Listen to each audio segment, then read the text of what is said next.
Baiklah, assalamualaikum warahmatullahi wabarakatuh. Dengan saya Sunarsi. Di sini saya akan menjelaskan tren dan isu keperawatan ultrasonografi 4 dimensi atau USG 4 dimensi. Di sini saya perwakilan dari kelompok 4, di mana anggota kami terdiri atas saya Sunarsi, kemudian Putri Rahma Anggraini, kemudian Melni Kurniati, Rentia Rahmalena, Elza Puspitasari, Nia Elviani, Hajal Khalif Afif, dan Vivi Halida. Langsung saja, materi yang kami ambil dari tren dan isu keperawatan yaitu USG 4 dimensi. Di sini yang pertama yaitu pengertian tren dan isu keperawatan. Nah, tren adalah suatu yang sedang menjamur atau sedang disukai oleh halayak ramai. Kemudian jika isu adalah suatu kejadian atau peristiwa yang belum pernah terjadi di masa yang akan datang.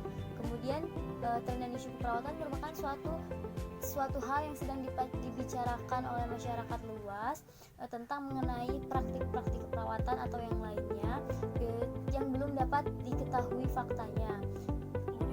Kemudian tren dan isu keperawatan ini pasti menyangkut aspek legal dan etis dalam dunia keperawatan. Nah, langsung saja masuk ke materinya, yaitu pengertian USG 4 dimensi. Nah, pemeriksaan kehamilan USG 4 dimensi ini pemeriksaan ultrasound yang menampilkan gambar bergerak di dalam perut ibu. USG 4 dimensi ini menggunakan gelombang suara untuk menghasilkan suatu gambar. Nah, di sini USG 4 dimensi ini juga terlihat seperti video live, sehingga ibu hamil tersebut dapat melihat janinnya ketika bergerak, menendang, atau tersenyum. Kemudian ada manfaat tersendiri dari USG 4 dimensi ini daripada untuk hanya mengetahui wajah bayi. Tapi di sini juga pemeriksaan ini digunakan untuk mendeteksi adanya cacat lahir seperti bibir sumbing, kelainan Down syndrome, dan lain sebagainya. Waktu terbaik untuk melakukan USG 4 dimensi ini ketika usia kehamilan 24 minggu hingga 30 minggu. Karena jika di bawah 24 minggu itu wajah dari janin itu sendiri belum terlalu terlihat. Kemudian kalau melebihi waktu 30 minggu itu janin sudah mungkin masuk ke dalam panggul. Untuk selanjutnya yaitu perbedaan jenis-jenis USG ini ada 2 dimensi, ada 3 dimensi, dan ada 4 dimensi. Nah, untuk 2 dimensi ini jenis scan yang paling dasar, di mana gambar didapatkan oleh komputer dengan cara mengirimkan gelombang suara ke tempat janin melalui salah satu sudut. Kemudian selain menghasilkan gambar 2 dimensi, scan ini juga lebih fokus pada penampakan organ dalam janin dibanding permukaan kulitnya. Nah, di sini juga USG 2 dimensi ini sangat dianjurkan untuk dilakukan berulang karena tingkat radiasinya itu lebih rendah. Kemudian untuk USG 3 dimensi menghasilkan gambar dengan 3 dimensi, yaitu ada panjang, lebar, dan tinggi. Kemudian scanning ini memungkinkan sang ibu untuk melihat wajah bayi dalam kandungannya secara lebih jelas, dan pada USG 3 dimensi ini lebih berfokus pada kulit bayi, tidak seperti dengan scan 2 dimensi yang berfokus pada organ dalam bayi.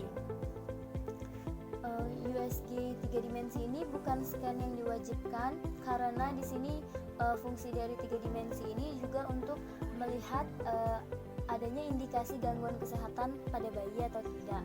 Kemudian yaitu untuk USG 4 dimensi, di sini scanning ini menghadirkan gambar yaitu yang panjang, lebar, tinggi, dan waktu. Perbedaan scanning USG 4 dimensi ini bisa melihat pergerakan dan perkembangan janin dengan lebih jelas dan hidup. Klien bisa melihat pergerakan mulut, jari, bahkan ketika bayi itu menendang. Nah, kemudian para ahli menyebutkan scan 4 dimensi ini dilakukan untuk hanya untuk mengambil foto janin sebagai kenang-kenangan atau pribadi.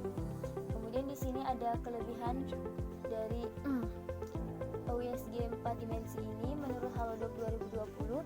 Nah, di sini yang pertama yaitu dibandingkan USG 2 dimensi dan 3 dimensi, USG 4 dimensi dapat memperlihatkan gambar bergerak seperti video, membantu mendeteksi adanya kelainan janin. Ketiga yaitu memastikan kehamilan dan lokasi janin. Keempat, menentukan usia kehamilan. Yang kelima yaitu mengetahui jumlah janin yang ada dalam 6. Mengevaluasi keadaan plasenta dan cairan ketuban.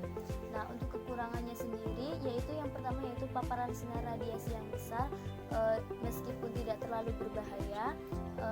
Yang kedua yaitu dalam USG 4 dimensi ini membutuhkan waktu yang lama, yaitu sekitar 30 sampai 45 menit. Nah, kemudian di sini ada faktor yang dapat mempengaruhi dari tren dan isu keperawatan itu sendiri. Yang pertama yaitu faktor agama. Nah, di sini faktor agama dan adat istiadat ini Indonesia ini memiliki banyak sekali adat istiadat, memiliki banyak sekali ragam budaya. Nah, untuk itu seorang perawat itu harus memahami nilai-nilai yang diyakini oleh masyarakat. Kemudian juga keyakinan ini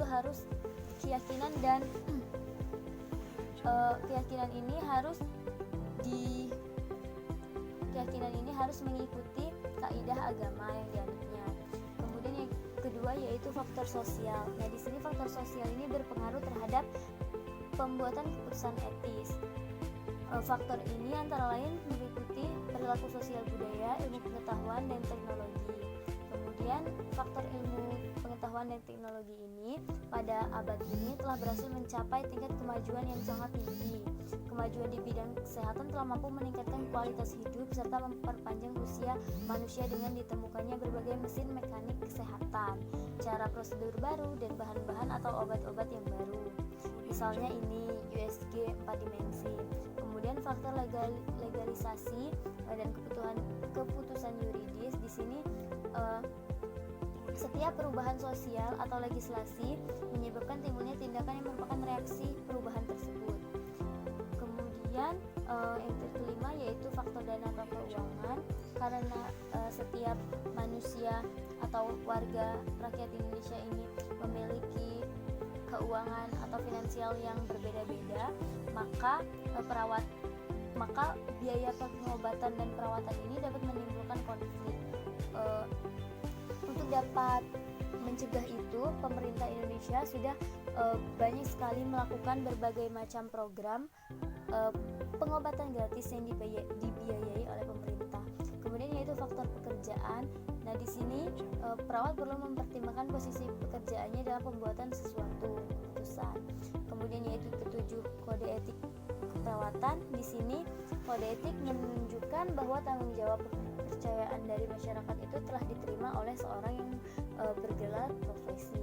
Kemudian yang kedelapan yaitu faktor hak-hak pasien. Nah, di sini karena pasien juga memiliki HAM atau hak asasi manusia, jadi pasien ini dapat menyalurkan hak-haknya atau si perawat tidak boleh tidak menghargai hak-hak dari pasien itu sendiri.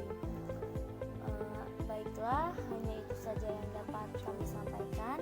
Apabila ada kesalahan kami mohon maaf. Kami akhiri. Wassalamualaikum warahmatullahi wabarakatuh.